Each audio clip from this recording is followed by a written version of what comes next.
Alors, bonsoir. On va parler comment cachériser la cuisine. Mais avant de parler comment, je veux une introduction. Pessah, c'est au fait la base de la halakha, elle est simple. Mais Am Israël, le peuple juif, et comme nos sages emploient le terme Am Israël Kdoshim, au fait, on fait bien au-dessus de la halakha. Et déjà le Yerushalmi, donc il y a 1600 ans, on se plaignait des femmes qui nettoyaient les murs. Il n'y a aucune raison. Dit le Yerushalmi, il ne faut pas se moquer. Donc c'est toujours la même discussion. Le mari qui dit à sa femme, pourquoi tu travailles tellement? Parce qu'il ne veut pas l'aider, évidemment. Au fond, c'est ça. Hein. Quand on voit le livre de Torah, rien n'a changé. Et dit le Yerushalmi, parce qu'il y a des fois, avec la main, on a des aliments de chametz dans la main, on touche le mur, et ensuite... Alors c'est pour ça qu'on va laver. Mais c'est vrai, disons, je sais qu'il y a du chametz. C'est un chametz qui n'est pas mangeable. Il n'y a aucun risque que ce chametz va arriver dans une assiette. Et pourtant, dit le Yerushalmi, que c'est bien, c'est ce qu'il faut faire. C'est pas ce qu'il faut faire, mais on ne veut pas se moquer des femmes qui le font. Et ça, je veux d'abord expliquer. Quelqu'un m'a demandé une fois, c'est quoi la halakha? Je lui dis, la halakha, c'est ça, mais il y a qui disent qu'il faut autrement. Quoi faire? Il me dit, mais il n'y a pas de différence, c'est cachère ou pas? Je lui dis, tu sais, il y a la Citroën, il y a la Mercedes, et il y a la Rolls-Royce. C'est 3 voitures. Dans la Torah, c'est la même chose. Ce qu'explique le Messilat Yesharim. Il y a toujours la halakha stricte, c'est vrai. Mais il y a la chassidout. Chassidout, ça veut dire au-delà de ce qu'on est obligé. Parfois, c'est parce qu'il y a une discussion. Parce que dans la Torah, Elou va Elou divrei Elokim Chaim. Même si la halakha est comme un côté, tout le monde ont leur source dans la Torah, et les deux sont les paroles de Dieu. Bien qu'on ne comprend pas, bien que c'est impossible de comprendre, les deux sont les paroles de Dieu.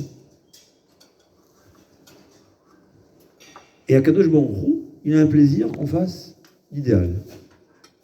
On n'est pas obligé, mais il y a un plaisir. Je donne toujours l'exemple d'un père qui dit à son fils, j'ai soif. Je peux lui donner l'eau du robinet, je peux donner l'eau fraîche, je peux donner du Coca-Cola, et je peux donner du Coca-Cola avec le citron. Qu'est-ce que je vais faire? À Kadosh Baruch Hu, il y a la halakha stricte, c'est le minimum. Je vais amener un verre à boire, il ne va rien me dire. Aucun problème. Mais je vais aller lui amener de l'eau fraîche, le sourire, il va sourire. C'est ce qu'on appelle nachat roach à Kadosh Baruch Hu. Je lui fais plaisir à Hachem. Je n'ai pas fait juste le strict minimum, je n'ai pas fait le minimum syndical, j'ai fait au-delà pour lui faire plaisir. Je ne suis pas obligé. Et pourquoi Hachem a fait de cette façon? Dit le Messilat Yesharim, c'est pas tout le monde qui est capable de faire tout. C'est pas tout le monde qui est capable de faire tout. Donc, il nous dit le minimum, et à toi de comprendre ce que tu peux faire. Ça dépend de mes capacités. Ça dépend de mes capacités physiques, mentales, financières. Et plus je fais, plus je montre mon amour. Au fait, je développe mon amour envers Hachem. C'est-à-dire, les mitzvot, il y a le strict, ce qui est obligatoire, qui est pour ce qui est obligatoire. Et Hachem nous a laissé une marge qui est, tu peux faire mieux. Tu montres combien tu aimes Hachem. Combien? Alors, il y a qui n'aiment pas qu'on leur dise. Il y a beaucoup qui leur disent, dis-moi ce qui est, c'est tout, je ne veux pas plus, je ne veux pas savoir pourquoi on a un peu de remords. Non, je sais que c'est mieux de faire. Ah. Alors ça, c'est ce qu'il faut savoir. Dans la Torah, Echad hamarbe ve'echad hamamait. Ou bilvad she'ekaven nibol hashamayim. La Gemara nous dit qu'il y avait plusieurs sortes de sacrifices. Il y avait celui qui pouvait sacrifier un grand taureau, qui vaut 10 000 euros. Il y avait celui qui ne pouvait sacrifier qu'un pigeon. Et il y avait celui qui ne pouvait sacrifier qu'une mesure de farine. Qu'est-ce qui est plus important? La Torah, la Gemara nous dit, c'est exactement les mêmes termes. Le même nachat ruach, le même plaisir qu'Hachem a quand le riche offre son taureau, exactement la même chose. Akadosh Baruch Hu a quand le pauvre offre 100 demi-kilos de farine. Donc il faut comprendre, mes capacités, c'est pas seulement mes capacités financières, c'est mes capacités mentales. On ne peut pas comparer ma grand-mère, qui était une tzadékette, que pour elle, c'était dans son sang de nettoyer le Pessar de A à Z, refaire la maison en neuf, à une jeune femme qui n'a jamais été habituée ou qui est plus fatiguée que d'autres, qui travaille. Chacun, il a son pouvoir, il a ses capacités. Mais dès qu'une personne, et c'est dans toutes les mitzvot, c'est comme ça, mais dès qu'une personne montre « je veux faire mieux », je veux.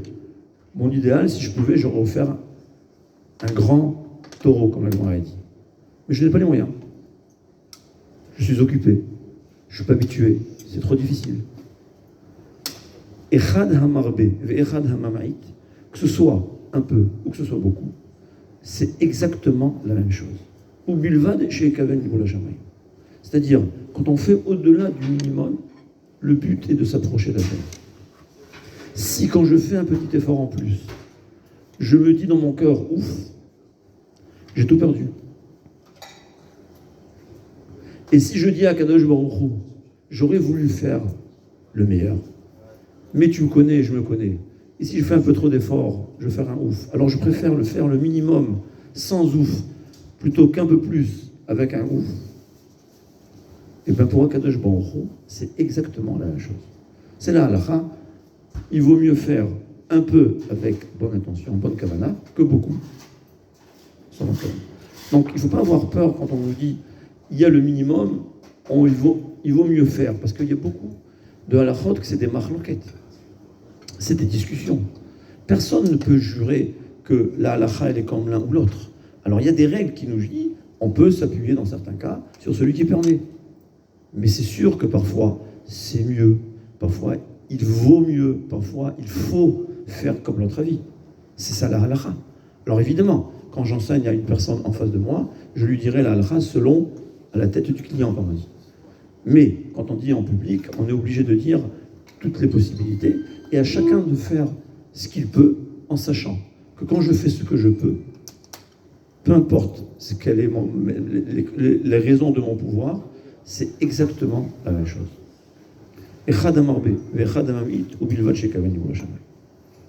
Le Yerushalmi parle de nos ancêtres qui grattaient les murs.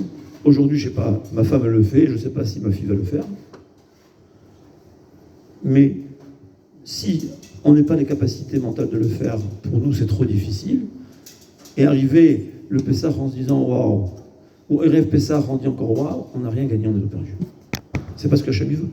Hachem il veut, il nous a donné la possibilité de faire mieux pour s'approcher de lui. Et d'ailleurs, le mieux est illimité. Le Even Ezra demande, il dit, il y a des imbéciles qui demandent qu'est-ce que Moshe Rabbeinu a fait pendant 40 jours dans le mont Sinaï. Il aurait pu rester que 10 jours.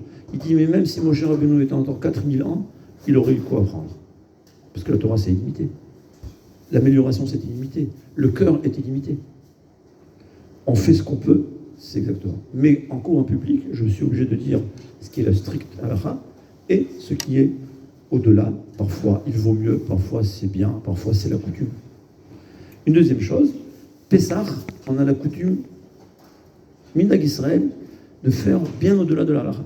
Comme le Yerushalmi dit, gratter les murs, ou nettoyer le mur, ça n'a aucun sens. Pour tous les autres halakhot, ça n'a aucun sens. C'est assourd de faire au-delà de l'obligation. Chametz, c'est spécial. Et ça, c'est la base de comprendre ce que c'est le Minhag Israël. C'est quoi le Minhag? La coutume. D'où vient la coutume?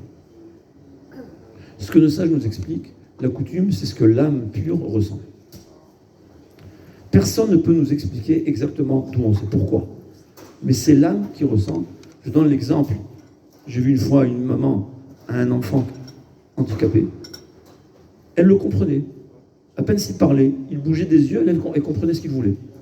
C'est ce que les sages nous disent. Quelqu'un, plus on est proche d'Hachem, plus on comprend la volonté d'Hachem, même sans qu'il nous le dise.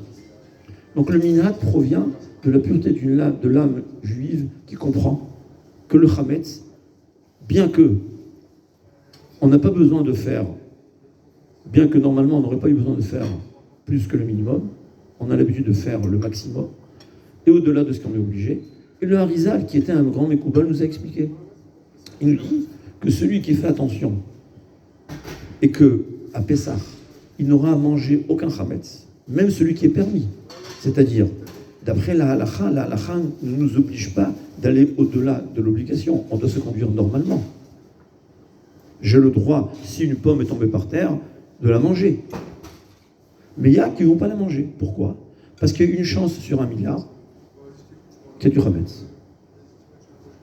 Quelqu'un que même cette chance sur 1 milliard, il ne l'aura pas eu, alors on ne peut pas reprocher à quelqu'un pourquoi tu as mangé cette pomme, c'est moutard. D'après les règles de la halakha, on va d'après la majorité des cas. Si dans la majorité des cas, il n'y a pas de chametz, j'ai le droit. Mais je veux faire attention que même par inadvertance, je ne veux pas manger machéou. C'est quoi machéou chametz? Même une miette sur 1 milliard. Dis-le Rizal, quelqu'un qui a réussi à faire ça pendant Pessah, il a la promesse que toute l'année, il ne va pas fauter. Au fait, j'appelle ça une semaine de désintoxication. Pourquoi le chametz si toxique? J'ai pas compris pourquoi l'aspirine, ça enlève le mal de tête, et même les professeurs vous diront que c'est très incompréhensible. Mais la Torah nous le dit, nos ancêtres le ressentaient sans savoir pourquoi. Le Harizal, lui, l'a compris, parce qu'il comprenait des choses, comme il a dit une fois, ce qu'il a appris dans le ciel en une demi-heure, il mettrait 70 ans à nous expliquer. Mais c'est comme ça. Une semaine, le Yetzer Hara, on ne l'a pas nourri, eh ben, il va être anesthésié pour toute l'année. C'est ce que le Harizal nous dit. Donc le peuple juif a toujours été mahmir. C'était juste une introduction, c'est pour la raison pour laquelle je vous dirai c'est quoi la halakha. Je vais essayer de faire le plus simple possible. Mais parfois, il vaut mieux, parfois il y a la coutume, que bien qu'en réalité c'est pas vraiment nécessaire, mais il y a une coutume de le faire, c'est toujours bien de suivre la coutume. Mais rappelez-vous, on n'est pas obligé de faire au-delà du strict.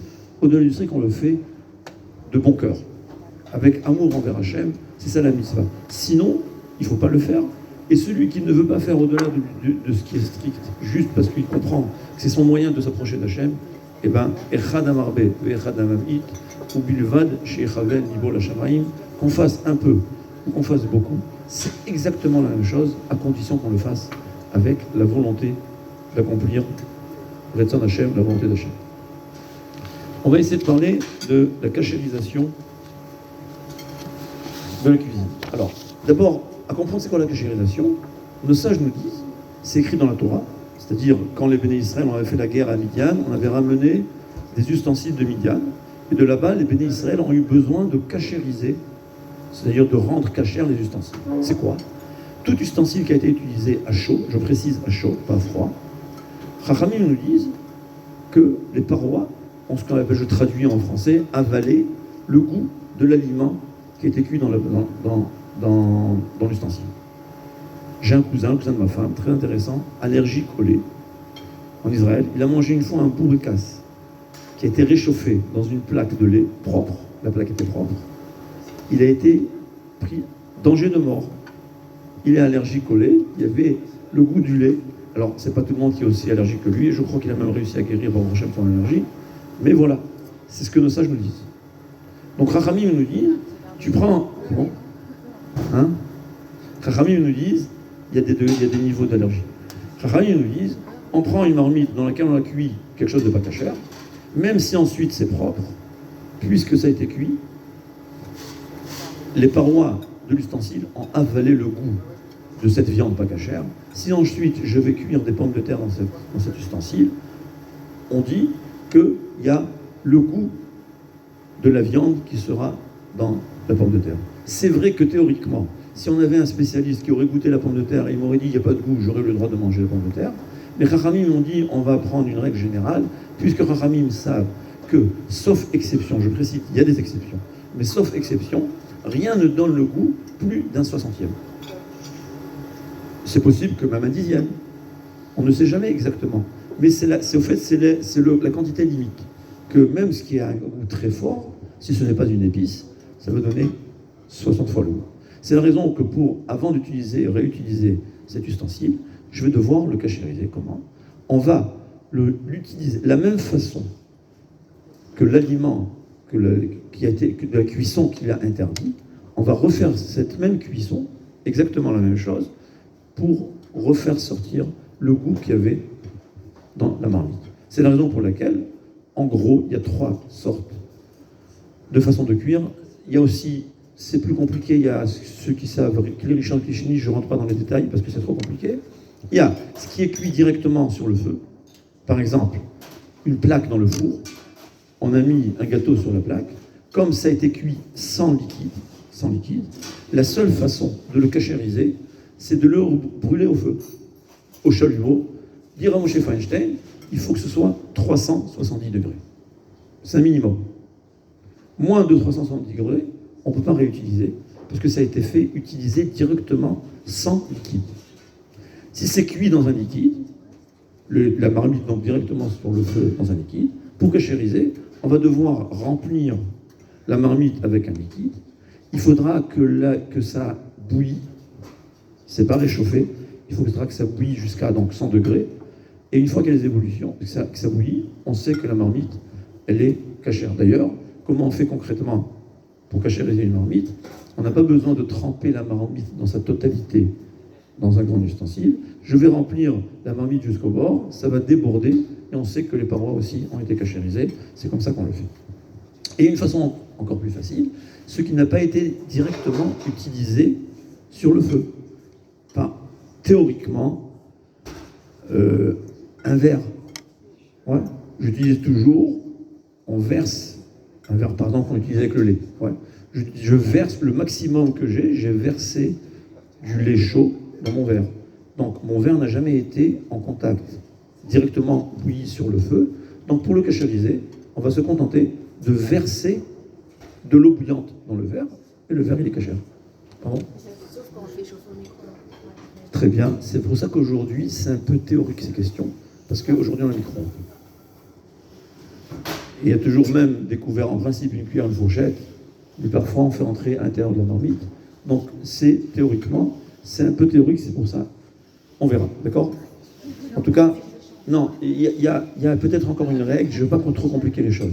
D'après les Sfaradim, écoutez bien, d'après les Sfaradim, on cachérise selon la majorité de l'utilisation. Voilà. On verra que ça a beaucoup, c'est par exemple, on verra que pour le plan de travail, c'est très problématique. Pour les Ashkenazim, c'est beaucoup plus problématique que pour les Sfaradim. En tout cas, c'est la façon de cachériser. J'avais quelques règles que je voulais encore. Une seconde, il faut que je revoie. J'ai perdu le fil. C'est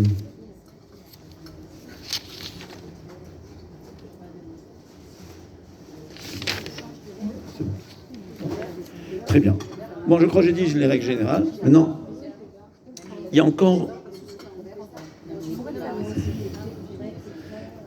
à savoir plusieurs règles. Alors, il y a, on va dire, les deux extrêmes. Les deux extrêmes. Ce qui est terre cuite, nos sages, la Torah nous enseigne que si ça a avalé du goût, c'est impossible de le retirer. Même si on va faire 3 fois gala, il y a des avis uniques, mais ça, la halakha, on ne pourra pas, il y aura toujours du goût qui va rester dans les parois de la terre cuite. Le seul moyen, la Gemara a dit, c'est de remettre dans le four. Si on l'avait dans un four, on remet dans le four, ça refait neuf. Mais ça, c'est pas possible. Et il y a l'autre extrême, c'est le verre. Alors le verre, pour les Ashkenazim, c'est comme la terre cuite, donc c'est irréparable. Ouais. Pour les Séfaradim, il y a qui avait cette coutume d'être mahmir, mais celui qui veut, pour les Séfaradim, le verre n'avale rien. Et c'est toutes sortes de verres. Ceci, le Pyrex, le Pyrex, je ne sais pas comment on dit en français. Donc, normalement, je peux prendre des verres en verre, juste s'assurer qu'ils sont propres, les rincer au savon, comme ça, il n'y a rien, je suis sûr qu'il ne reste rien, et l'utiliser à Pessah. De lait et la viande, c'est aussi la même chose, mais il faut faire attention, ça aussi, c'est une coutume, de ne pas utiliser le même verre alternativement lait et viande, parce qu'il y a un risque de mélange, c'est facilement, on peut arriver à l'erreur. Donc, on peut décider un service qui était de lait en verre. Dorénavant, je disais seulement la viande. Mais je ne veux pas un jour comme ça ou le même jour parce qu'il y a un risque de mélange. On ne le fait pas. Donc le verre, il n'y a aucun problème. La terre cuite, la porcelaine, selon la majorité des rabbinim, on ne peut pas cachériser. Hein? La porcelaine, c'est discutable dans le cas d'une porcelaine qui est très chère. Il y a des balais de chouva, qu'il y a des services qui sont très chers. Il y a des solutions. Il y a des solutions, mais en principe, on évite de cachériser ni la porcelaine, ni la terre cuite. Le verre, il n'y a pas de problème. Tout le reste dans les règles qu'on a dit. Par exemple, la porcelaine, là, on parle de Pessar ou de lait viande? C'est la même chose. C'est la même chose. Ouais, Pessar. Il y a qui sont plus... Pardon? Voilà, et avec la durée, quand ça fait plus d'un an que ça n'a pas été... Alors, dans le cas de porcelaine très chère, Moshe Feinstein a dit d'attendre 12 mois. Ouais, c'était un service qui valait des milliers de dollars. Alors, il y a certains avis, ce n'est pas l'unanimité. Il y a plusieurs raisons pour permettre. Il y a plusieurs raisons, c'est pour ça que c'est du cas par cas. C'est du cas par cas, il faut demander. Mais quand il s'agit de Pessar, il y a aussi une coutume dans le Pessar que si on peut avoir un service, moi je dis toujours, si on a 2 voitures, il faut avoir 2 fours. C'est mon avis. Hein, il faut être cohérent. Évidemment, si on n'a pas où le garder le rôle, je ne sais pas, mais c'est comme ça. Donc, on va parler, je vais essayer par le plan de travail. Comment cachériser le plan de travail? Ah, il y a encore, je m'excuse, encore à savoir. Qu'est-ce qui se passe avec les matériaux nouveaux? Le plastique. Alors le bois, ça se cachérise. Le marbre ou la bière, s'il est lisse évidemment. Moi, je jette. C'est jamais lisse, non? Dès que je me vois ça, Ah ouais, moi aussi je jette tout. Mais vous parlez de quoi? Travail là ou des ustensiles? Non, les ustensiles. Ça peut être des ustensiles, et ça peut être des plans de travail. Je parle du matériau. En tout cas, l'inox, il n'y a pas de problème. Le marbre ou la pierre, il n'y a pas de problème. Le bois, s'il y a des fentes, on verra. Ouais, c'est un problème. Mais s'il est lisse, il n'y a pas de problème. Le plastique, ou par exemple, on appelle ça le goumi, le caoutchouc. Je ne parle pas du caoutchouc naturel. Le caoutchouc naturel, c'est comme le bois, on peut le cachériser. Mais le caoutchouc non naturel ou le plastique, c'est de grosses discussions. Meikaradine, ça peut être aussi, il y a des plans de travail en Israël, on appelle ça Shaish Kessar, c'est en quartz, c'est des nouveaux matériaux. Tout ce qui est nouveau, il y a une grande discussion parmi nos sages, et personne ne peut trancher. Il y a qui disent, peut-être, c'est comme la terre cuite. Mais la majorité des postes qui me disent, non. La Torah nous a dit que la terre cuite est interdite, tout le reste est permis. C'est la raison pour laquelle on verra qu'il y a des différences, comment se conduire. Donc, quand c'est un plan de travail en inox ou en marbre, il n'y a aucun problème. Comment on va faire pour les sfaradim? Puisque la majorité des cas, c'est le maximum, c'est des pâtes qui sont tombées sur le plan de travail. Donc, on va prendre de la bouilloire et le cachériser avec ce qu'on appelle verser de l'eau bouillante. On verra comment pratiquement le faire. Mais on va se contenter de verser de l'eau bouillante. Ouais, c'est pas si simple que ça. C'est à deux, c'est compliqué. Est-ce que derrière, il faut mettre de l'eau froide comme pour... On verra. Je parlais concrètement. On va dire, l'idéal aurait été de faire un film, mais d'abord, c'est-à-dire, pour les Ashkénazim, puisque rarement il est possible, par exemple, qu'une pâte est tombée sur le plan de travail et j'ai mis une marmite chaude dessus, donc pour les Ashkénazim, c'est très compliqué. C'est avec une pierre, ce qu'on appelle une pierre bouillante. Pour les Ashkénazim, après avoir versé l'eau bouillante, il faudra absolument recouvrir. Je précise, pour un Ashkénaz, il faut absolument recouvrir. Pour les Sfaradim, quand c'est en inox, que c'est une bonne cachérisation, il y a qui recouvrent, mais ce n'est pas vraiment nécessaire. Par contre, quand c'est un plan de travail à des nouveaux matériaux, comme ce qu'on appelle, comme ça, ouais, comment ça s'appelle? Je ne connais pas les noms, Formica, comment ça s'appelle? Ça, c'est des nouveaux matériaux. C'est conseillé, après avoir versé l'eau bouillante, de recouvrir aussi. On peut recouvrir avec de l'aluminium, on peut recouvrir avec un film adhésif, comme ça, en Israël, dernièrement, on fait du film adhésif. J'ai vu sur Amazon, ça se vend. Le problème, c'est que parfois, quand il est de bonne qualité, c'est difficile ensuite de nettoyer, de le retirer après Pessah.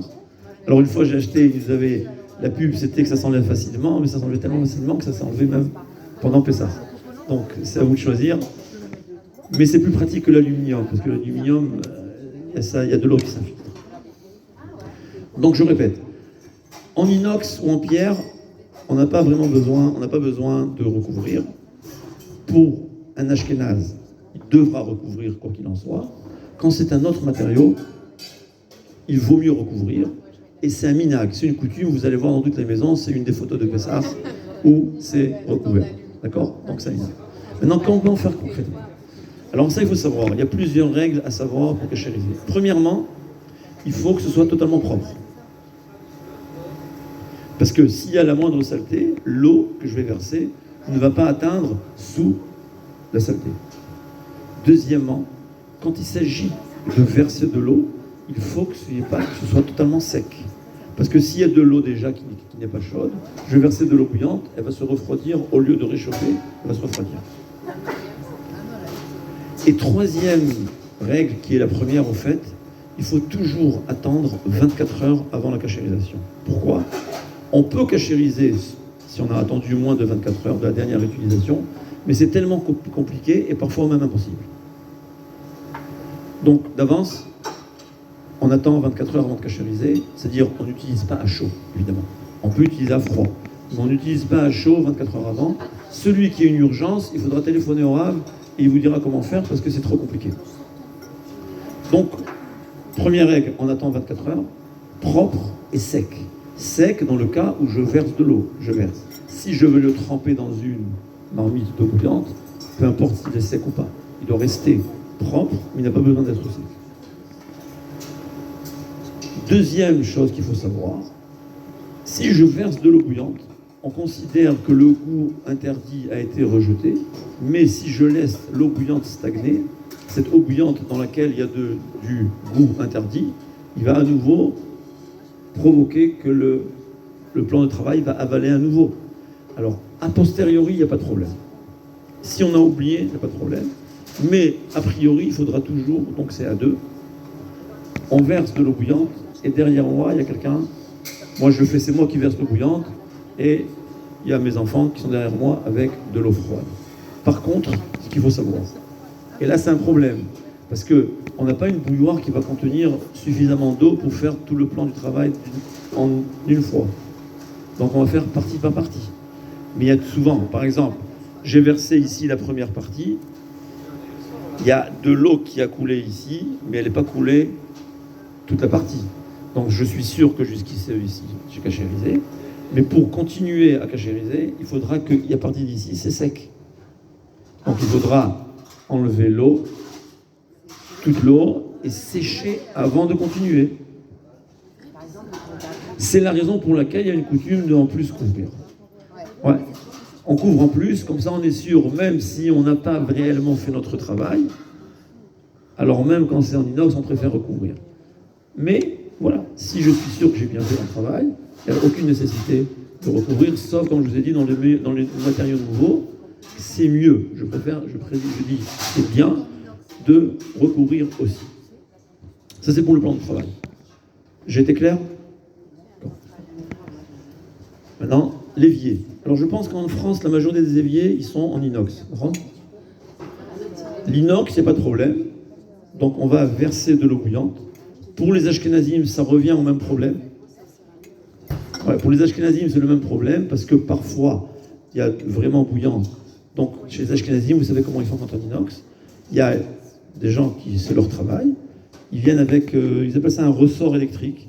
Ouais, on remplit l'évier avec de l'eau bouillante et on fait bouillir l'eau à l'intérieur de l'évier. C'est à l'armée comment on fait réchauffer de l'eau.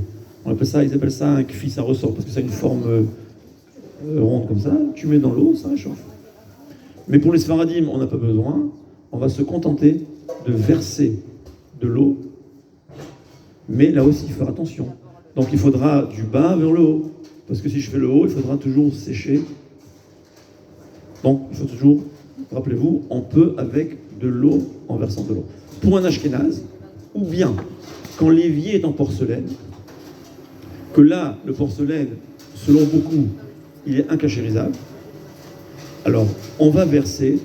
Si on peut faire comme en Israël, qu'on a un évier à l'intérieur, il n'y a pas de problème. Sinon, on peut mettre une grille en bas.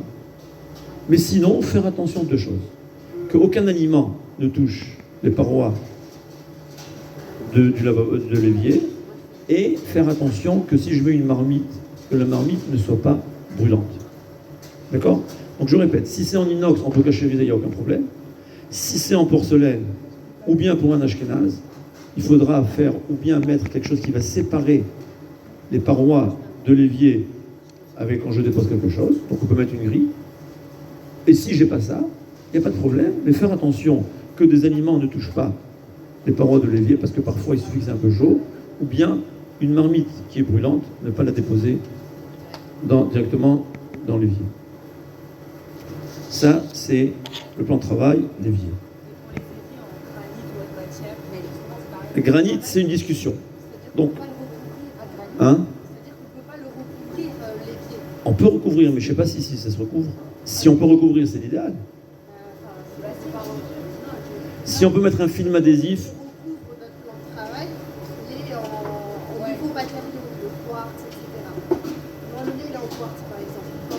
Il vaut mieux le recouvrir. Non, alors si vous pouvez le recouvrir, tant mieux. Alors c'est pour ça qu'on a dit, alors quand c'est en quartz,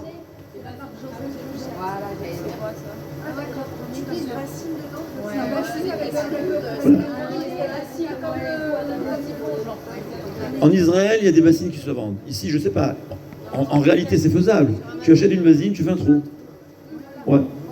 Mais celui qui ne, c'est pour ça que j'ai dit, mais celui qui n'a pas cette bassine, la solution est de mettre une grille. Donc quand je mets une grille par terre dans le bas du lavabo, je suis sûr que je ne vais jamais déposer une marmite à même l'évier, donc il n'y a pas de problème. Le granit, c'est de la pierre. C'est la pierre, c'est caché les âmes. Ouais. La pierre, c'est la Torah, le lit. Les nouveaux matériaux, c'est un doute. Les nouveaux matériaux, c'est 3 degrés. Porcelaine, il faut absolument recouvrir. Le granit ou l'inox, il n'y a pas de problème. Et ce qui est au milieu, à chacun selon son cœur. L'essentiel, d'être satisfait de soi-même. C'est le plus important.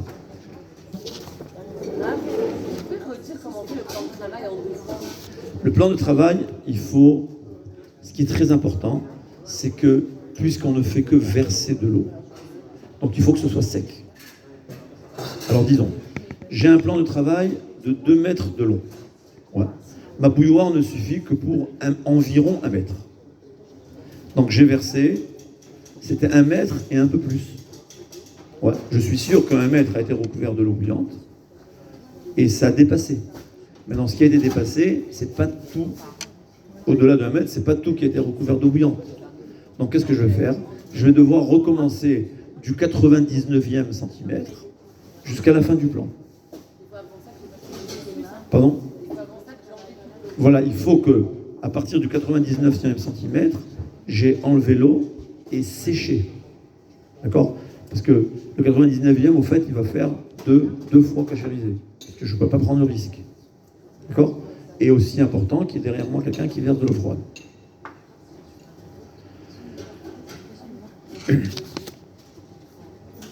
L'évier, le plan de travail, le four. Ouais. Comment faire le four? Alors là, il y a 2 sortes il y a le pyrolyse, four à pyrolyse. Four. Non, si vous avez une question. Four à pyrolyse. Le pyrolyse, il arrive à environ entre 400 et 500 degrés. Donc selon Ramoshe Feinstein, ça s'appelle brûler à feu. C'est comme un chalumeau. Donc les plaques, c'est bon normalement. Très bien. Ça dépend des plaques.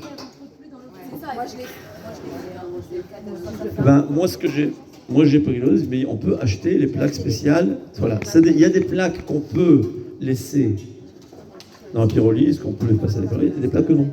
Alors si je peux les laisser, il n'y a pas de problème. Sinon, il y a la grille. La grille aussi, officiellement, on ne veut pas la laisser dans la pyrolyse. J'ai laissé, ça a changé de couleur. C'est tout. Bon, ça va, ça ne dérange pas tout le monde. Donc, on va laisser à l'intérieur, dans le cas du four pyrolyse, on va tout cachériser avec la grille. Et ensuite, pour cuire, il faudra acheter des moules en aluminium ou bien N'importe quel autre. Il y a des moules aussi en verre, je crois. Ouais, on ne va pas utiliser plaque, mais c'est une solution. Parce que la grille, c'est pas grave. Celui qui a la possibilité de laisser les plaques aussi dans le pyrolyse, donc on a résolu le problème.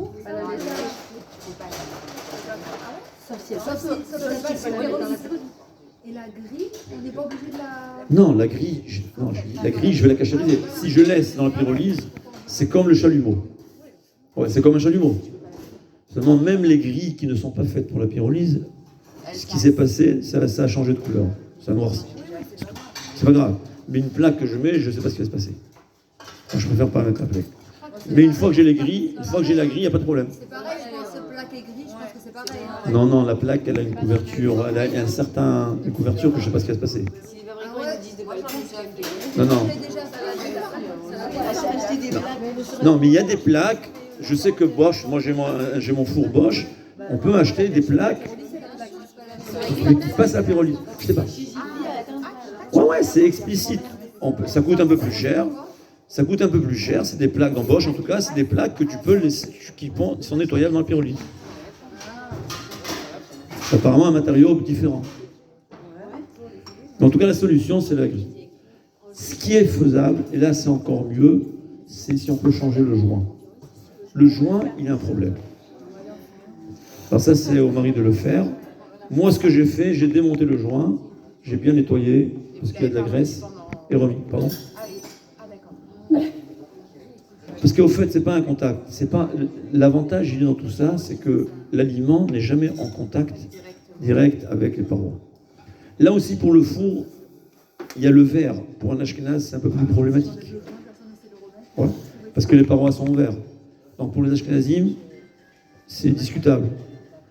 Il y a qui préféreront avoir un four pour Pessah, justement, parce que c'est un peu compliqué de cachériser. C'est sûr que c'est des coulottes. C'est sûr qu'on s'appuie sur des avis. Parce qu'il y a qui pensent... Le pyrolyse, c'est déjà moins problématique, sauf le joint, que je vous ai dit. Parce que même le joint, vous allez être étonné, ça n'atteint pas 500 degrés. Les coins n'atteignent pas 100 degrés, mais c'est pas grave. Mais celui qui peut en préfère. Il faut nettoyer. Moi, je mets le décape-four, on verra. Donc, il faut mettre du décape-four. Si on peut changer, c'est l'idéal. Sinon, c'est pas grave. Bon. Mais c'est pour cela qu'il y a qui préfèrent avoir un four de Shabbat, de Pessah. Pour les fours qui ne sont pas pyrolyses, pardon. Ben, vous allez être étonné. Vous allez être étonné. En Israël, j'ai un ami, il a la cuisine de Pessah. Au Maroc, en tout cas mes parents en France, parce qu'ils avaient une grande villa, quand on habitait dans la campagne, et après il s'est avéré que c'était comme ça au Maroc, il y avait la cuisine de lait et la cuisine de viande. Hein? Et combien de fois ma fille me téléphone, papa, on a mélangé. Quand il y a deux cuisines, il n'y a pas de risque. Je croyais que mes parents faisaient ça pour un luxe, mais après j'ai compris que c'était ça, la coutume au Maroc. Donc, mais ça, c'est vraiment un luxe. Même côté halakha, c'est du luxe. C'est pas parce qu'il y a une marloquette. Le four standard qui n'est pas pyrolyse, là, c'est déjà beaucoup plus compliqué. Il y a beaucoup de rabbanim qui disent qu'on ne peut pas cachériser, mais on va suivre. Il y a suffisamment de rabbanim qui permettent. Donc, il faut nettoyer au décape-four. Là, c'est déjà important. Parce que la pyrolyse, elle brûle toutes les graisses. Mais là, c'est nettoyer au décape-four. Donc, ça soit totalement propre. Et ensuite, réchauffer pendant une demi-heure. Donc, c'est un liboun kal, on appelle ça un réchauffement. C'est brûlé léger. Et selon suffisamment de poskim, c'est permis. Personnellement, je ne le fais pas. D'accord ? Parce que c'est déjà plus compliqué. C'est un éther, c'est pour ça qu'on a les fours de lait, les fours de viande. Mais, selon Rav Ovadia, on peut le faire. Et ça, quelqu'un qui n'a pas de four, sinon il ne va pas cuire un Shabbat, à Pessah, il ne va pas cuisiner, alors il y a une possibilité de cachériser, donc bien nettoyer. Et là, on a un problème avec la grille, parce que la grille, on ne peut pas la cachériser. C'est au chalumeau, je ne sais pas si on a des chalumeaux. Il faudra une grille pour Pessah. Donc c'est pas... Ou donner au voisin qui a la pyrolyse. Ouais, c'est aussi un moyen. Parce qu'il faut cachériser la grille. Donc, le four standard, il y a Premièrement, bien nettoyer avec un décapsuleur. Deuxièmement, cachériser la grille, c'est ou au chalumeau ou chez un voisin qui a une pyrolyse. Et troisièmement, c'est laisser allumer au maximum pendant une demi-heure. Si on a, vous savez, dans les fours, il y a aussi la résistance, il y a une possibilité de griller. Ouais, grillade, il vaut mieux le faire aussi. C'est facile, on fait mieux. Mais là, déjà, c'est plus compliqué. C'est sûr que celui qui a la possibilité, il vaut mieux avoir un four de Pessah quand c'est pas pyrolyse.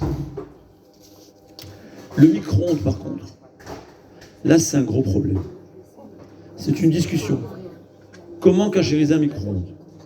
Alors, on a dit la règle est, de la même façon que ça s'avale, ça se rejette. Quel est le problème dans le micro-ondes? C'est que les parois ont avalé par l'intermédiaire de la vapeur.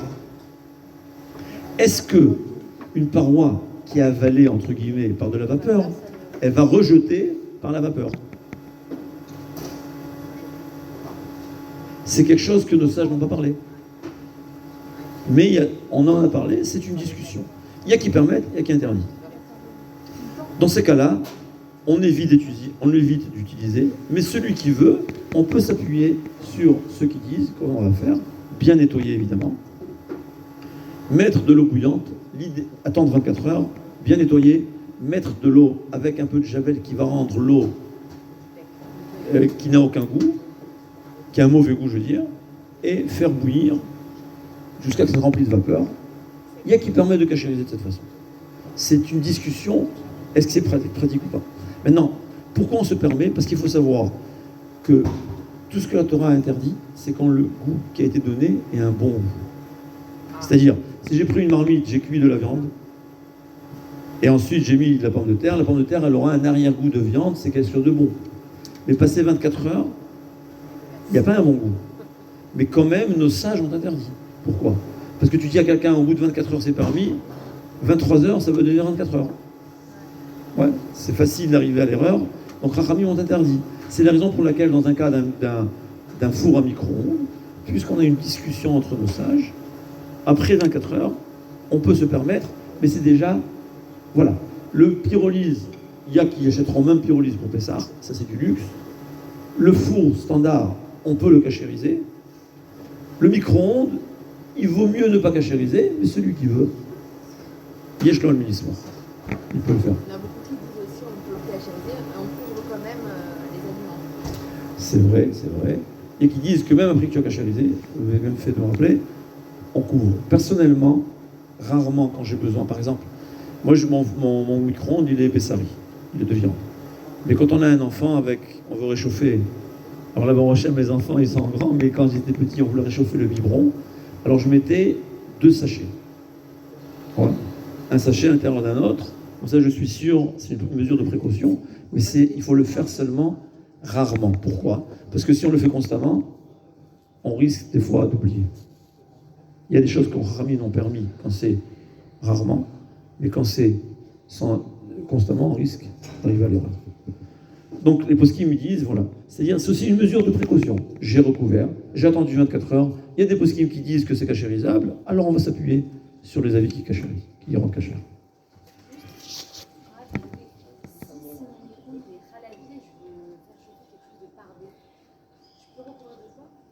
Tu n'as pas besoin de recouvrir. Ouais. Il y a une erreur que beaucoup de parver dans une marmite de viande ou une marmite de lait, il n'y a aucun problème pour les Sfaradim, je précise, pour les Sfaradim de manger avec quelque chose d'autre. Aucun problème.